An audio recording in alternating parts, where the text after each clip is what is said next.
ಚುನಾವಣೆ ವಿಚಾರ ಚರ್ಚೆ ಮಾಡಲು ದೆಹಲಿಗೆ ಭೇಟಿ ಕೊಡ್ತಾ ಇದ್ದೀನಿ ಅಂತ ಹೇಳಿ ಇದೀಗ ಡಿಸಿಎಂ ಡಿಕೆ ಶಿವಕುಮಾರ್ ಅವರು ಹೇಳಿರುವಂತದ್ದು. ಇದೀಗ ದೆಹಲಿಗೆ ತೆರಳುವ ಮುನ್ನ ಡಿಕೆ ಇದೇ ಹೇಳಿಕೆಯನ್ನ ಕೊಟ್ಟಿದ್ದಾರೆ. ದೆಹಲಿಗೆ ಹೋದ ಮೇಲೆ ಎಲ್ಲ ನಾಯಕರನ್ನ ಭೇಟಿ ಮಾಡಲೇಬೇಕಾಗುತ್ತೆ. ವರಿಷ್ಠರಿದ್ದಾರಪ್ಪ ಅಲ್ಲಿ, ಪ್ರತಿ ಬಾರಿಯೂ ಕೂಡ ಭೇಟಿ ಮಾಡ್ತಾರೆ. ಈ ಬಾರಿಯೂ ಕೂಡ ಹೋಗಿ ವರಿಷ್ಠರನ್ನ ಭೇಟಿ ಮಾಡ್ತಾರೆ ಡಿಕೆ. ನಾನು ಸಿದ್ದರಾಮಯ್ಯ ಏನ್ ಮಾತಾಡ್ತೀವಿ ಅಂತ ಹೇಳಿ ನನಗೆ ಗೊತ್ತು. ನಾವಿಬ್ರು ಕದ್ದು ಮುಚ್ಚಿ ಮಾತನಾಡ್ಕೊಂಡಿಲ್ಲ. ಯಾರ್ಯಾರು ಸಿಗ್ತಾರೋ ಎಲ್ಲರನ್ನ ಭೇಟಿ ಮಾಡ್ತೀವಿ ಅಂತ ಹೇಳಿದ್ದಾರೆ. ನಿತ್ಯವೂ ನನಗೆ ಒಳ್ಳೆಯ ದಿನವೇ ಹೌದು, ಪ್ರತಿದಿನವೂ ಕೂಡ ಸಂತೋಷದ ದಿನವೇ ಅಂತೇಳಿ ಡಿಸಿಎಂ ಡಿಕೆ ಶಿವಕುಮಾರ್ ಹೇಳಿದ್ದಾರೆ. ಪ್ರತಿದಿನವೂ ಕಷ್ಟದ ದಿನವೇ, ಟೀಕೆಗಳು ಬರ್ತಾನೆ ಇರ್ತವೆ, ಅದಕ್ಕೆಲ್ಲ ತಲೆ ಕೆಡಿಸ್ಕೋಬಾರ್ದು. ಟೀಕೆಗಳನ್ನ ಎದುರಿಸಲೇಬೇಕು, ನಮ್ಮ ಕೆಲಸ ನಾವು ಮಾಡ್ಕೊಂಡು ಹೋಗಲೇಬೇಕು.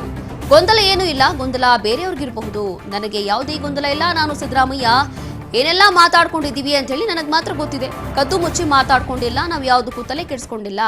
ನಮ್ಮ ವರಿಷ್ಠರು ಹೇಳಿದ್ದನ್ನ ನಾವು ಮಾಡ್ತೀವಿ ಅಂತ ಹೇಳಿದ್ದಾರೆ ಡಿಸಿಎಂ ಡಿಕೆ ಶಿವಕುಮಾರ್.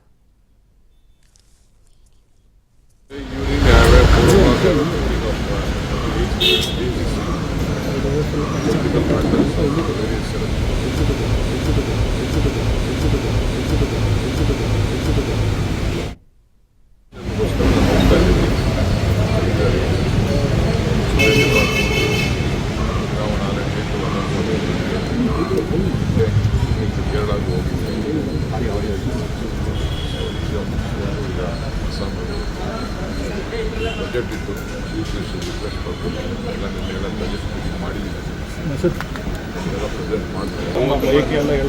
ಹೋದ ಮೇಲೆ ಎಲ್ಲರನ್ನೂ ಭೇಟಿ ಮಾಡೋದು,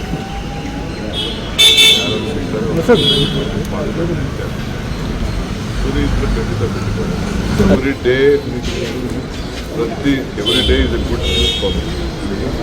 every day is A good life for me. Every day is A good meeting for me. Every day is A successful day for me. ಪ್ರತಿದಿನವೂ ನಮ್ಗೆ ಒಳ್ಳೆಯದೇ, ಪ್ರತಿದಿನವೂ ಸಂತೋಷನೇ, ಪ್ರತಿದಿನವೂ ಸಂತೋಷ, ಪ್ರತಿದಿನವೂ ಕಷ್ಟವಿರೋದು, ಯಾವುದು ಏನು ತುಂಬ ಇರೋದು. ಪ್ರತಿದಿನವೂ ಜನರನ್ನ ಸಮಸ್ಯೆನ ಬಗೆಹರಿಸಬೇಕಾದ್ರೆ ಅನೇಕ ನೋಡಿ. ಎಸ್ಎಲ್ಎ ಡಿಸಿಎಂ ಡಿಕೆ ಶಿವಕುಮಾರ್ ಅವರು ಇವತ್ತು ದೆಹಲಿಗೆ ಹೋಗ್ತಿದ್ದಾರೆ. ಹಾಗಾಗಿ ಇದೇ ವಿಚಾರವನ್ನ ಮಾಧ್ಯಮದವರು ಪ್ರಶ್ನೆ ಮಾಡಿದಾಗ ಇಲ್ಲಿ ಡಿಕೆ ಹೇಳ್ತಾ ಇರುವಂತದ್ದು ಒಂದೇ ವಿಚಾರ. ನಾನು ಅಸ್ಸಾಂ ಚುನಾವಣೆ ವಿಚಾರಕ್ಕೆ ಸಂಬಂಧಪಟ್ಟಂತೆ ಚರ್ಚೆ ಮಾಡಲಿಕ್ಕೆ ದೆಹಲಿಗೆ ಹೋಗ್ತಾ ಇದ್ದೀನಿ. ಅದು ಹೊರತಾಗಿ ಬೇರೆ ಏನೂ ಗೊಂದಲ ಇಲ್ಲ, ಎಲ್ಲವೂ ಕೂಡ ಕ್ಲಾರಿಟಿ ಇದೆ ಅಂತ ಹೇಳಿದ್ದಾರೆ ಡಿಕೆ.